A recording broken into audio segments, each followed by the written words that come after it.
Alright, so with the release of Silver Wolf last week, I was thinking what kind of DPS can benefit from her the most, and I was instantly reminded of Kafka and how Kafka actually benefit more from Silver Wolf than any other DPS.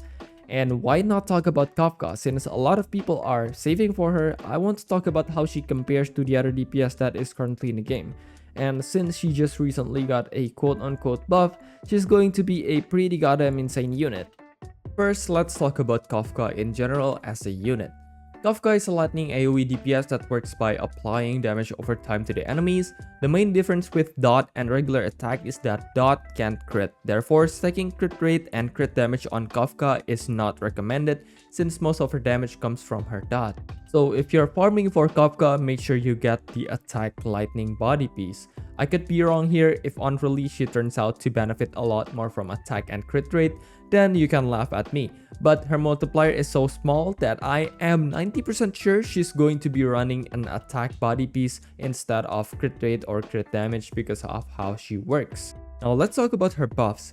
Her buffs is really huge, but the most important part is that her Eidolon 1 is now her traces. Her Eidolon 1 used to be a really important kit on Kafka. It basically enables Kafka to not only proc shock damage in her ult, instead it procs all kind of dots.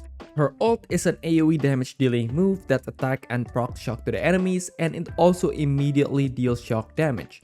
Now with her traces, now it procs all dot instead of just shock. This is huge because shock break effect in itself is a pretty bad one. The dot, of course, it lasts for 2 turns, but the damage itself is pretty bad. This essentially opens up a lot more potential for break effect characters to work with her. So let's say you built your Shushang with break damage. Now the bleed applied by your Shushang breaks now can be procced by her. This is insane. This opens up a lot more team building options, and I think we're going to see break effect Sampo be paired with her a lot, and of course we can't miss out on the ultimate support for this team, Silver Wolf, right? Okay, so we know that her ability to proc other characters' dot is insane. How about her own damage? Well, she's also kinda cracked in that department.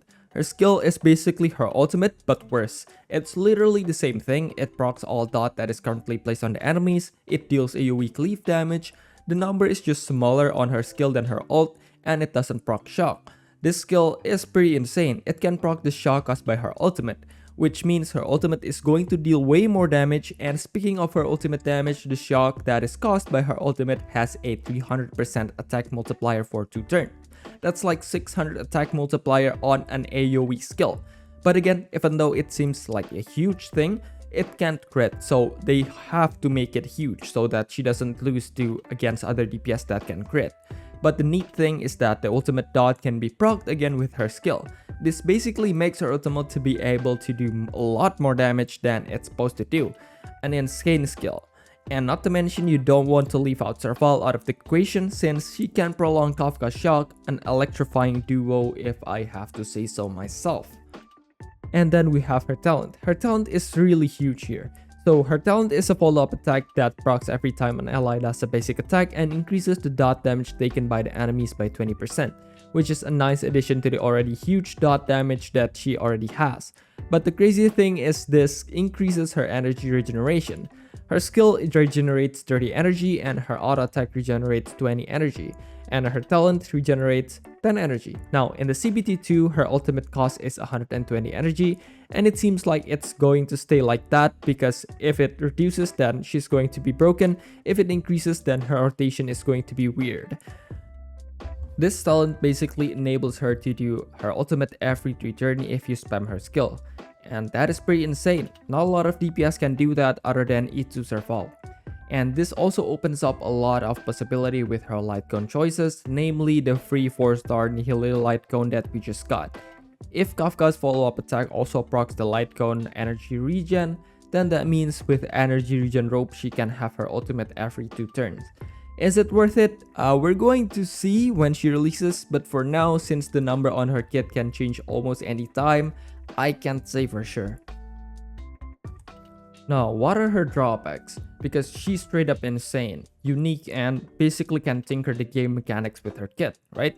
The main drawback that she has is that the way she deals damage, basically, right? Damage over time in this game is always going to be weaker than just straight up damage. The first reason being that damage over time can't crit in this game, and it doesn't do well with buffs because if the buff runs out before the dot do, the dot that procs after the buff ended doesn't calculate the buff. It basically doesn't snapshot your buffs. So someone like Bronya is out of the question for her since Bronya mostly gives 1 turn damage buff and a crit damage buff, both that Kafka can't really benefit on. Jingyeon can kinda work on her, but still, she won't be able to maximize her buff to the maximum potential. So she's going to need a special kind of support for her, mainly Nihility characters. Someone like Sempo, Pella, Silverwolf are all really good to run with her, and well, theoretically can work with her. The next drawback in my opinion is a weak single target damage. Sure, she's definitely cracked on an AoE scenario, the multiplier, the dot, and everything is just insane on an AoE scenario for her, but single target though, not so much. When you compare her to someone like Jingyeon, of course she's going to lose. But don't let this deter you from pulling her, since the break dot that you can proc over and over with her is a good source of single target damage, but it's just that she won't have a naturally good single target damage on her own. The last drawback that she has, and the most apparent one in my opinion, is that she is so speed reliant because of how she wants to proc as many dot instantly with her ult and skills. You don't want to get outsped too much by the enemies, and this is made so obvious that her light cone literally gives speed percentage for her. With her not so good base speed of 100, you're going to need a lot of speed to maximize her potential. Boss enemies in this game mostly has over 150 speed at level 90. Of course, you don't have to go over that, but it's just to give you an idea of how important speed stat is on her.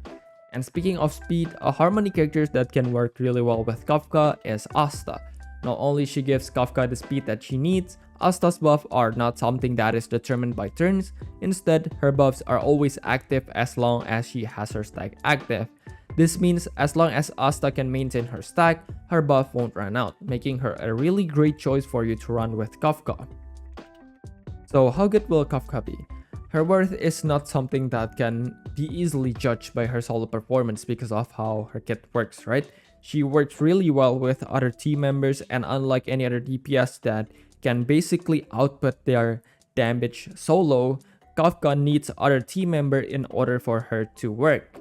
If your other team member is not built appropriately for her, or if you're not playing them correctly, then half of the kit that Kafka has is just rendered useless. But with how her kit works, and if the damage on her ult is not changed on release, she is going to be cracked. But you do need a different kind of team of supports for her to work. And it seems like Break Effect build is going to have a place on the meta with Kafka on the equation right now. But yeah, that is pretty much it. As usual guys, stay broke and keep playing gacha games.